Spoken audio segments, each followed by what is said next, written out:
আসসালামু আলাইকুম রহমতুল্লাহ। ITLabBDর পক্ষ থেকে আপনাদের সবাইকে জানাই আন্তরিক শুভেচ্ছা অভিনন্দন। আমি সুমন আহমেদ আছি আপনাদের সাথে মাইক্রোসফট ওয়ার্ডের টিউটোরিয়াল নিয়ে।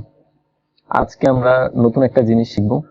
কি শিখতে যাচ্ছি, মোটামুটি আপনারা আমার স্ক্রিনে যেই লেখাগুলো দেখতে পাচ্ছেন, আশা করি কিছুটা হলেও আন্দাজ করতে পারছেন যে আজকে কি শেখানো হইতে পারে। হ্যাঁ, আজকে আমাদের এই যে এতটুকু জাস্ট আমার মাউসের দিকে যদি আপনারা দেখেন তাহলে তো বুঝতে পারবেন যে এই জায়গাটুকু অর্থাৎ ফন্ট, এই ফন্টের আন্ডারে যা আছে এইটুকু আজকে আমি আপনাদেরকে শেখানোর চেষ্টা করব। আচ্ছা, প্রথমে হচ্ছে এইখানে আমাদের লেখা আছে মাই কান্ট্রি ইজ বাংলাদেশ। তো আমি এটাকে আবার নতুন করে লিখছি।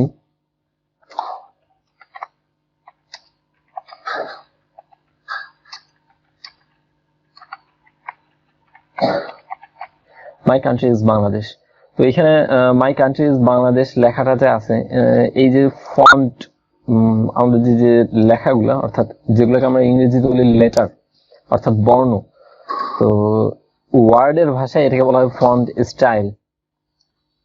অর্থাৎ ফন্ট, এক একটা ফন্ট বা লেখার স্টাইল যেটাই হোক, তো এই ফন্ট স্টাইল চেঞ্জ করা হয় হচ্ছে আমাদের এই অপশনে। এখানে লেখা আছে ক্যালিব্রি বডি, অর্থাৎ এই স্টাইলটার নাম হচ্ছে ক্যালিব্রি বডি। যদি আমি চাই যে না এই স্টাইলে আমি একটু অন্য স্টাইলে লিখবো, তাহলে ঠিক এটার পাশে একটা অ্যারো সাইন আছে।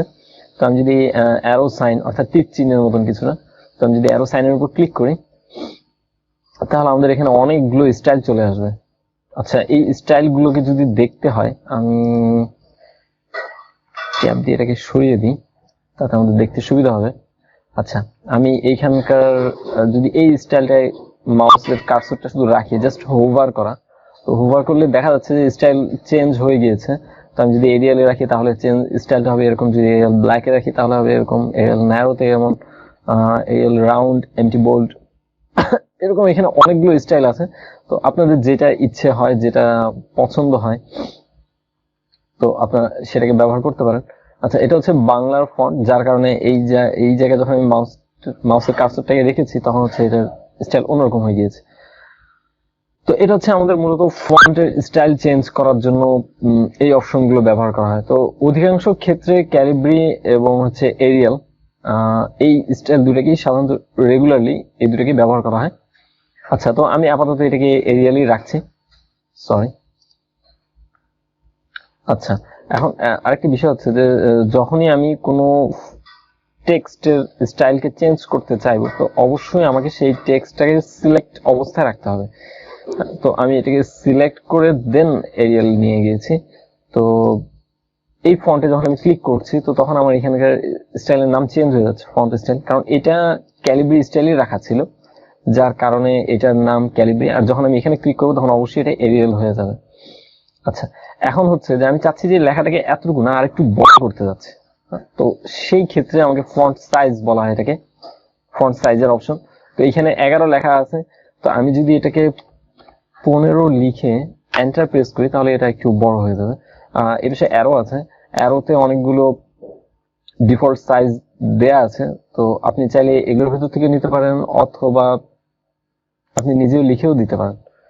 তো আমি লিখে দিচ্ছি 22 এন্ড দেন এন্টার। তো সেই ক্ষেত্রে মাই কান্ট্রি ইজ বাংলাদেশ লেখাটা আর একটু বড় হয়ে গিয়েছে। এখন আমি চাচ্ছি যে না, আসলে জাস্ট বাংলাদেশ লেখাটা একটু বড় হোক আর অন্যান্যগুলা যেমন আছে তেমনই থাক। তো আপনি চাইলে এই বাংলাদেশ লেখাটাকে সিলেক্ট করে এইখানে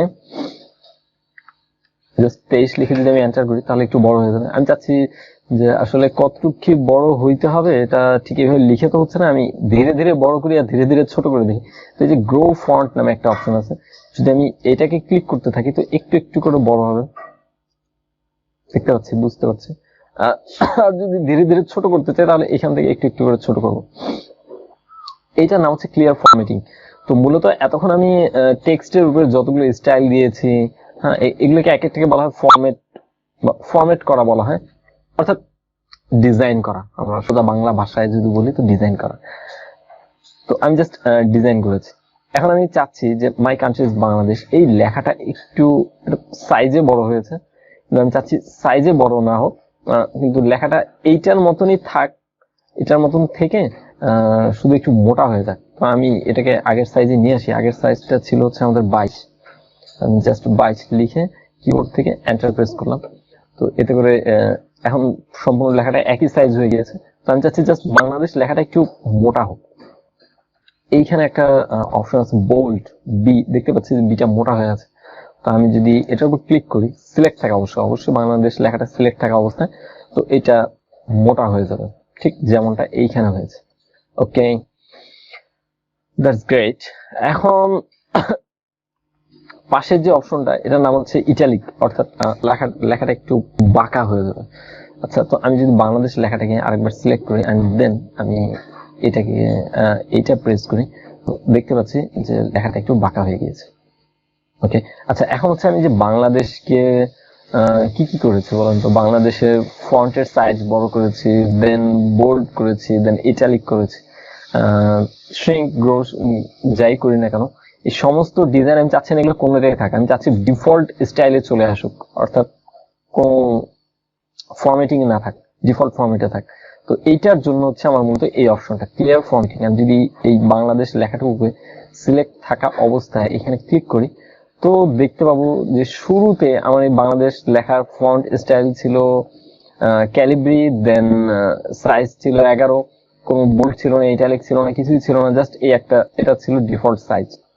তো ডিফল্ট সাইজে চলে গেছে। আচ্ছা, আপনাদের কি মনে আছে যে কোনো একটা কাজ যদি আমি করে ফেলি, তো ভুল হয়ে গিয়েছে, আমি চাচ্ছি না এটা না, আমার পিছনের যেই যা ছিল আমি সেখানে যেতে যাচ্ছি, তো সেই ক্ষেত্রে আমি আপনাদেরকে প্রথম ক্লাসে মেবি শিখিয়েছিলাম, তো সেই ক্ষেত্রে আমাকে আনডু এইখানে যদি আমি ক্লিক করি, তাহলে আমার আগের স্টাইলে চলে যাবে।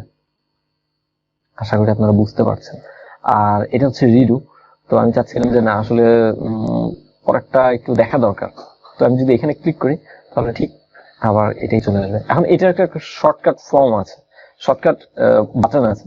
তো সেটার জন্য আপনাকে কিবোর্ড থেকে কন্ট্রোল চেপে ধরে রেখে যদি আপনি জেড চাপেন, তাহলে এটা আগের ফরম্যাটে চলে যাবে। আর ঠিক একইভাবে কন্ট্রোল চেপে ধরে রেখে যদি আপনি ওয়াই চাপেন, তাহলে এটা রিডু হবে। অর্থাৎ কন্ট্রোল চেপে ধরে রেখে জেড চাপলে আনডু, এন্ড কন্ট্রোল চাপা থাকা অবস্থায় ওয়াই চাপলে রিডু। আই থিঙ্ক আপনারা বুঝতে পেরেছেন। তো এইভাবে হচ্ছে এতটুকু আশা করি সবাই বুঝতে পারছেন। এখন এর পরের অংশটুকু দেখি। আচ্ছা, পরের অংশটুকুর জন্য আমি জাস্ট এখানে ইনসার্ট পয়েন্টটা আমি এখানে নিয়ে আসছি, তো জাস্ট ডাবল ক্লিক করলাম।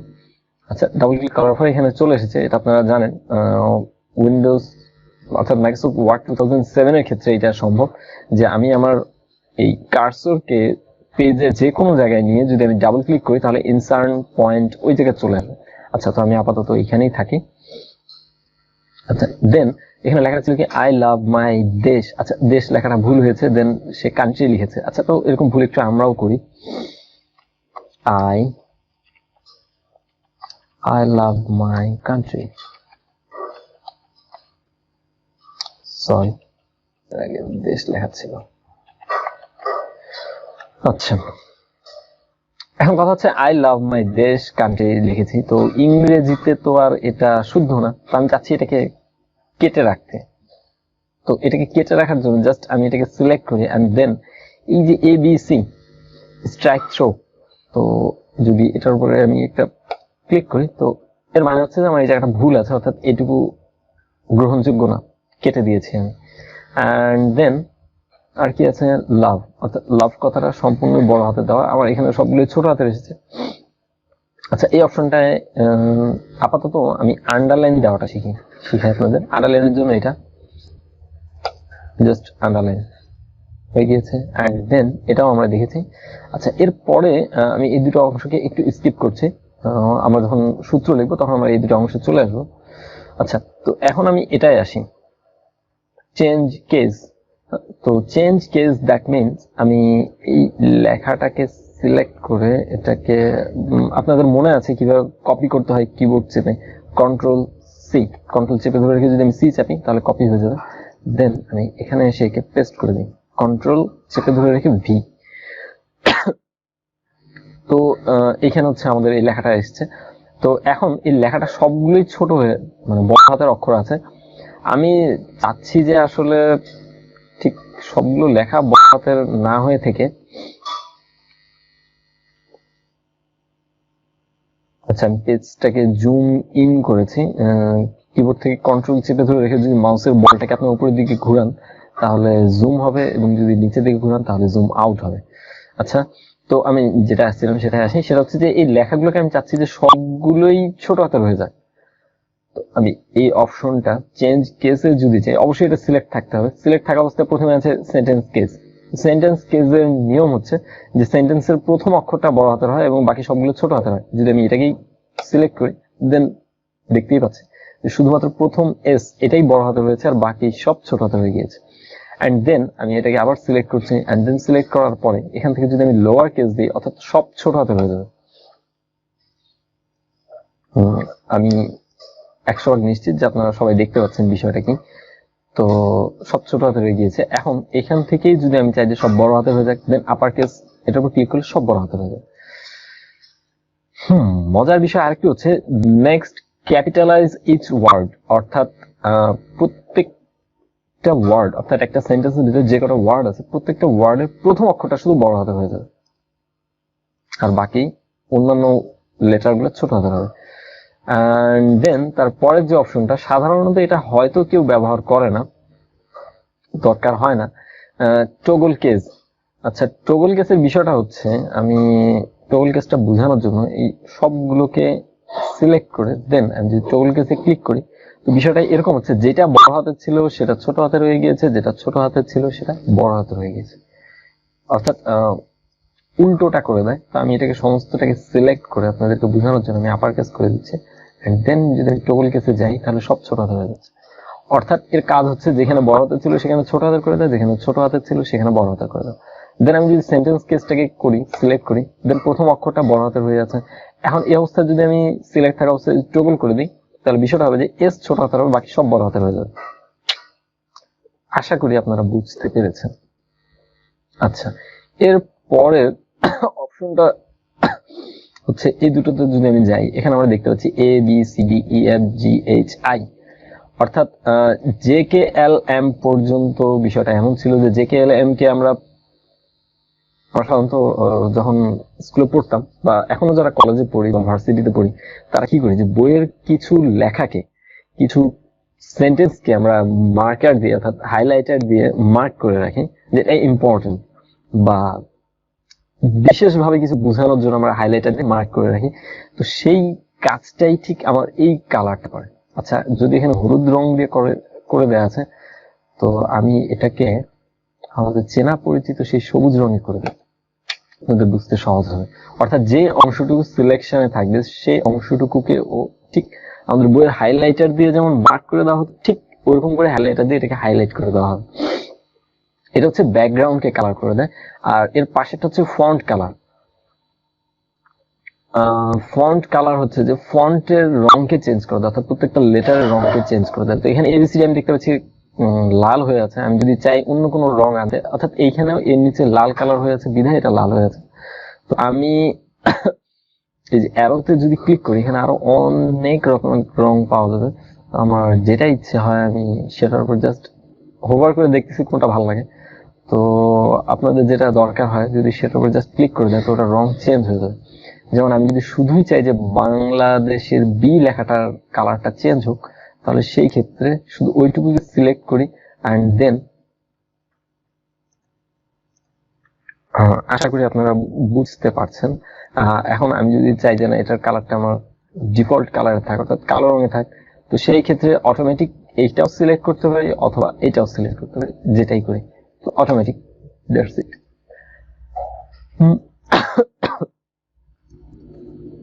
তো আমি সম্পূর্ণটাকে সিলেক্ট করে যদি চাই অন্য একটা কালার দিতে তো তাও হয়ে যাবে, সমস্তটার কালার চেঞ্জ হয়ে যাবে, পরিবর্তন হয়ে যাবে। আর এইটুকুর যে ব্যাকগ্রাউন্ড এটা আমি চাচ্ছি পরিবর্তন করতে, তো সেই ক্ষেত্রে নো কালার, তো বাস ব্যাকগ্রাউন্ড আগের মতো। আশা করি ফ্রেন্ডস আপনারা বুঝতে পারছেন যে আমি কতটুকু কি বলেছি আপনাদের। বাকি থাকলো এই অপশনটুকু, অর্থাৎ a plus b all square equal a square plus 2ab plus b square and then locked in. তো খুব সাধারণ, খুবই সাদামাটা জিনিস, দুশ্চিন্তার কোনো কারণ নেই। আচ্ছা, প্রথমে আমরা যেটা করবো সেটা হচ্ছে এটাকে আমরা একটু স্বাভাবিকভাবে লিখি। হ্যাঁ, যদি স্বাভাবিকভাবে লিখতে চাই তাহলে first bracket, then a plus b all স্কোয়ারের জায়গায় অবশ্যই 2 দিচ্ছি আপাতত, equal a square plus 2ab plus b square. এখন যেই অংশটা আমার ছোট করে উপরে পাঠানো দরকার, অর্থাৎ সুপারস্ক্রিপ্ট করতে হবে, তো আমি জাস্ট ওইটাকে সিলেক্ট করি। আচ্ছা, এটাকে আমি কিভাবে করলাম যে একই সাথে 3 জায়গার লেটারকে সিলেক্ট করা। তো এটার জন্য জাস্ট আমি প্রথমে 2টাকে সিলেক্ট করেছি, দেন কন্ট্রোল চেপে ধরে, কিবোর্ডের যে কন্ট্রোল বাটনটা আছে আপনারা হয়তো দেখতে পাবেন, এই জাতীয় লেখা একটা বাটন আছে, তো সেই বাটনটাকে চেপে ধরে রেখে আমি প্রথমে 2কে সিলেক্ট করলাম, দেন একই বাটন অর্থাৎ কন্ট্রোল বাটনটাকে চেপে ধরে তারপর এটা, তারপর এটা, অর্থাৎ একই কন্ট্রোল বাটনকে চেপে ধরে আমি যে কোনো জায়গার যে কোনো টেক্সটকে সিলেক্ট করে নিতে পারি। এন্ড দেন সিলেক্ট করার পরে আমি যদি এখন এই যে সুপারস্ক্রিপ্ট দেখতে পাচ্ছি, তো এটাকে যদি প্রেস করি তাহলে সব স্কোয়ার হয়ে যাবে, নর্মাল টু স্কোয়ার হয়ে গিয়েছে। এন্ড দেন এখন আমি যদি লগ 10 এটাকে লিখতে চাই, তো LOG, আচ্ছা আপনারা আশা করি বুঝতে পারছেন যে কিছু একটা ঝামেলা হচ্ছে, অর্থাৎ সব ছোট হয়ে আছে। তো এটার কারণ হচ্ছে যে আমি যখন এইখানে এটাকে স্কোয়ার করেছিলাম তখন হচ্ছে এই যে এই জায়গার দেখতে পাচ্ছেন কমলা রঙের একটা বাতি জ্বলে আছে, তো এই কমলা রঙের বাতিটাকে নিভিয়ে দিতে হবে। এর জন্য আমাকে যেটা করতে হবে সেটা হচ্ছে এখানে জাস্ট একটা ক্লিক করেন সিম্পলি, তো বাতি নিভে গিয়েছে। এখন হচ্ছে আমি এটাকে যখন সিলেক্ট করেছি দেন বাতি জ্বলে আছে, তো বাতিটাকে নিভিয়ে দিই, তো এটা নর্মালি হয়ে যাবে। এন্ড দেন আমার শুধু 10টাকে ছোট করতে হবে, তো আমি শুধুমাত্র 10টাকে সিলেক্ট করলাম এন্ড দেন আমি যদি এটা ক্লিক করি তো 10 নিচে চলে যাবে। আচ্ছা, আশা করি আপনারা বুঝতে পারছেন subscript and superscript. Superscript means square, cube এগুলো ব্যবহার করার জন্য, আর সাবস্ক্রিপ্ট মিন্স নিচে কোনো অক্ষরকে কোনো লেটারকে যদি ছোট করে নিচে পাঠাইতে হয় তাহলে আমাদের এটা ব্যবহার করতে হয়। আজকের ভিডিওটা অনেক লম্বা হয়ে গিয়েছে, আমি এই জন্য এক্সট্রিমলি সরি। চাচ্ছিলাম যে ফন্টের সম্পূর্ণটাকে একদিনে শেষ করে দিতে। তো যদি ভিডিও সম্বন্ধে আপনাদের কোনো আপত্তি থাকে যে অনেক বড় হয়ে গেছে, আর একটু অন্যরকম কিছু চেঞ্জ করার প্রয়োজন আছে, তাহলে অবশ্যই আমাদেরকে কমেন্ট করে জানাবেন, তাহলে আমরা নিজেদেরকে শুধরাতে পারবো আপনাদের সুবিধার জন্য। তো আজকের মতো এই পর্যন্তই, আল্লাহ হাফেজ।